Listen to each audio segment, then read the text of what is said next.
আসসালামু আলাইকুম। সম্মানিত এমপিওভুক্ত স্কুল, কলেজ, মাদ্রাসা এবং কারিগরি শিক্ষা প্রতিষ্ঠানের শিক্ষক এবং কর্মচারীবৃন্দ, প্রত্যেককে জানাচ্ছি আন্তরিক অভিনন্দন এবং শুভেচ্ছা। ইংলিশ উইথ সাইমন ইউটিউব চ্যানেলের পক্ষ থেকে আপনাদেরকে আরো একবার শুভেচ্ছা ও মোবারকবাদ। আমি সাথে রয়েছি সাইমন তারিক ইকবাল। দর্শকবৃন্দ, আজকে যে বিষয়টা নিয়ে কথা বলবো, ইতোমধ্যেই থাম্বনেইল দেখে আপনারা ধারণা করতে পেরেছেন। আর সেই বিষয়টা হলো যে প্রত্যেকেই এখন বদলি নিয়ে খুবই হা-হুতাশির মধ্যে রয়েছেন।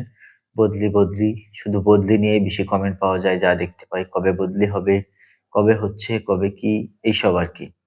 তো দর্শকবৃন্দ, আজকে সেই বদলি কবে হবে এটার নিশ্চিত তারিখ না পাওয়া গেলেও একটা ধারণা কিন্তু পাওয়া গেছে শিক্ষাকর্তাদের মুখ থেকে।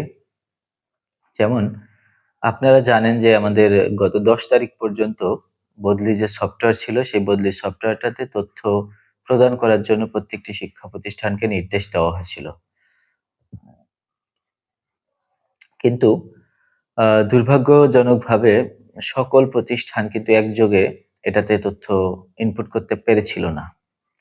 কারণ এতে অনেক কিছু সমস্যা ছিল, অনেকে বুঝতে সমস্যা ছিল, কিভাবে ইনপুট করতে হবে এটা বুঝতে, বুঝতে দিন চলে গেছে। আর অনেকের আবার আ তথ্য দেওয়ার পরেও তারিখ মতো মানে সময়ের মধ্যে সাবমিট করতে পারেনি। কারণ হলো যে একই সাথে ক্লিক করার কারণে আর এর সার্ভারের যে জায়গা স্টোরেজ থাকার দরকার ছিল সেই পরিমাণ স্টোরেজ কিন্তু ছিল না। এর ফলে এই সফটওয়্যারটা বন্ধ হয়ে গিয়েছিল। পরে আবার টেলিটককে চিঠি দিয়ে এই সফটওয়্যারটা কিন্তু আবার পুনরায় চালু করা হয়েছে। গত সোমবার অর্থাৎ ২২ তারিখের, আমি যদি ভুল না করি ২২ তারিখ সোমবারের একটা তথ্য অনুসারে আবার আ এই সফটওয়্যারটি চালু হয়েছে এবং সেখানে আবার শিক্ষকরা যারা তথ্য দিতে পারেনি যে সকল প্রতিষ্ঠানরা তাদের তথ্য দেওয়ার জন্য বলা হয়েছে। এবং এই কার্যক্রম চলবে ২৫ জুন পর্যন্ত। শিক্ষকরা প্রতিষ্ঠান প্রধানরা ২৫ জুন পর্যন্ত তথ্য আপডেট দিতে পারবেন এবং পরবর্তীতে ২৫ জুলাই পর্যন্ত তথ্য যাচাই, বাছাই এবং প্রক্রিয়াকরণ, সত্যতা যাচাই সবকিছু মিলে চূড়ান্ত প্রক্রিয়াকরণ হবে ১৫ জুলাইয়ের মধ্যে, যেমনটি জানা যাচ্ছে মাধ্যমিক ও উচ্চশিক্ষা অধিদপ্তরের মারফত এবং নাম প্রকাশে অনিচ্ছুক অনেক শিক্ষা কর্মকর্তাদের কাছ থেকে। তো সেই হিসাবে যদি ১৫ জুলাইয়ের মধ্যে সবকিছু চূড়ান্তকরণ করা যায়, তথ্য ইনপুটের ব্যাপার-স্যাপারগুলো, অর্থাৎ সফটওয়্যারটা যদি তথ্য দিয়ে সম্বলিত হয়ে যায়, তখন জানা যাচ্ছে যে ২০ জুলাই থেকে বদলি কার্যক্রম শুরু করার প্রক্রিয়া তাদের মাথায় রয়েছে। সিদ্ধান্ত তাদের মাথায় রয়েছে।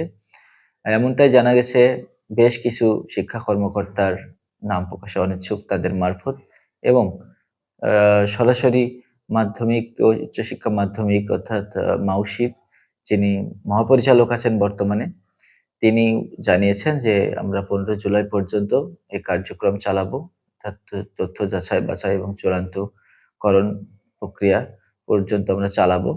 আর ২০ জুলাই থেকে আমাদের মাথায় রয়েছে যে আমরা বদলি চালু করব।